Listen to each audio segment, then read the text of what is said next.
ఎకానమీలో బడ్జెట్ అనేది most important అయిన టాపిక్. బడ్జెట్ అనేది ఇటీవల కరెంట్ అఫైర్స్.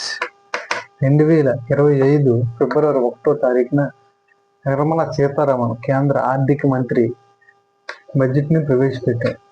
నేటికి వరుసగా 8 సార్లు ప్రవేశపెట్టిన ఘనత నిర్మలా సీతారామన్ దక్కుతుంది. మొదటిసారిగా మహిళ శ్రీమతి ఇందిరాగాంధీ మొదటిసారిగా బడ్జెట్ను ప్రవేశపెట్టిన మహిళ. రెండో వ్యక్తి శ్రీమతి నిర్మలా సీతారామన్. 8 సార్లు వరుసగా ప్రవేశపెట్టిన ఘనత శ్రీమతి నిర్మలా సీతారామన్ దక్కుతుంది. కేంద్ర మంత్రిగా ఉండి 8 సార్లు బడ్జెట్ను ప్రవేశపెట్టారు. అయితే బడ్జెట్ అనే పదం భారత రాజ్యాంగంలో ఎక్కడా లేదు. అయితే బడ్జెట్ అనే బదులు యాన్యువల్ ఫైనాన్షియల్ స్టేట్మెంట్ అనేది ఆర్టికల్ నెంబర్ 112 క్లియర్గా తెలియజేస్తుంది. ఆర్టికల్ నెంబర్ 112 అనేది యాన్యువల్ ఫైనాన్స్ స్టేట్మెంట్, అంతేగాని బడ్జెట్ అనే పదం భారత రాజ్యాంగంలో ఎక్కడా లేదు. అయితే బడ్జెట్ అనేది కేంద్ర ప్రభుత్వం 2025-2026కు తెలియజేస్తుంది. అంటే అసలు బడ్జెట్ అంటే జరగబోయే కాలానికి, అంటే రాబోయే కాలానికి చేసే వ్యయం, వచ్చే రాబడిని తెలియజేసేదాన్ని బడ్జెట్ అంటారు. జరిగిపోయేదాన్ని అయితే సర్వే అంటారు. గతంలో అయితే సర్వే, జరగబోయేదానికి బడ్జెట్. అయితే బడ్జెట్ 2025-26 బడ్జెట్ అనేది 50,65,345 కోట్లు ప్రవేశపెట్టారు. అంటే గతంతో పోల్చుకుంటే ఎక్కువే.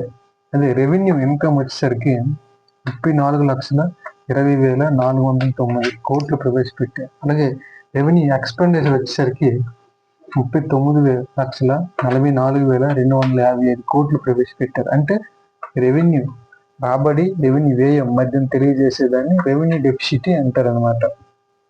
రెవెన్యూ లోటు అంటారు. అలాగే క్యాపిటల్ ఇన్కమ్ చూసుకుంటే క్యాపిటల్ ఇన్కమ్ 16,44,936 అంటే క్యాపిటల్ ఇన్కమ్ వచ్చింది. అలాగే క్యాపిటల్ వ్యయం ఎక్స్పెండిచర్ 11,21,090 కోట్లు ఖర్చు చేయనున్నారు. ఈ వీటి మధ్య ఉన్న దాన్ని క్యాపిటల్ డెఫిసిట్ అంటారు అనమాట. అయితే ఇప్పుడు భారతదేశంలో రెవెన్యూ డెఫిసిట్ 1.5% ఉందని కేంద్ర ప్రభుత్వం తెలియజేస్తుంది. ఇది ప్రజెంట్ షార్ట్ వెర్షన్లో బడ్జెట్ అనమాట. బడ్జెట్ అనేది అన్ని పోటీ పరీక్షలకి మోస్ట్ ఇంపార్టెంట్. అసలు బడ్జెట్లో ఇటీవల ట్యాక్స్ తీసుకొచ్చారు, ట్యాక్స్ స్లాబ్లు అనమాట.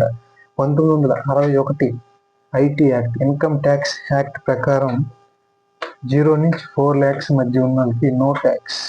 అలాగే 4 నుంచి 8 లక్షల మధ్య ఉన్న వాళ్ళకి 5% ట్యాక్స్.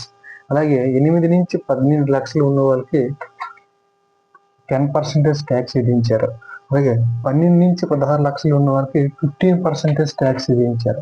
అలాగే 20 నుంచి 24 lakhs ఉన్న వాళ్ళకి 25% ట్యాక్స్ విధించారు. అలాగే అబౌవ్ 24 lakhs ఉన్న వ్యక్తులకి 30% ట్యాక్స్ విధించారు. అలాగే రైల్వే బడ్జెట్ చూసుకుంటే 2,65,2.65 lakhs కోర్స్ ప్రవేశపెట్టారు. అయితే రైల్వే బడ్జెట్ని 2017-18 కాలంలో, రైల్వే బడ్జెట్ని 2017-18 కాలంలో విడగొట్టారు.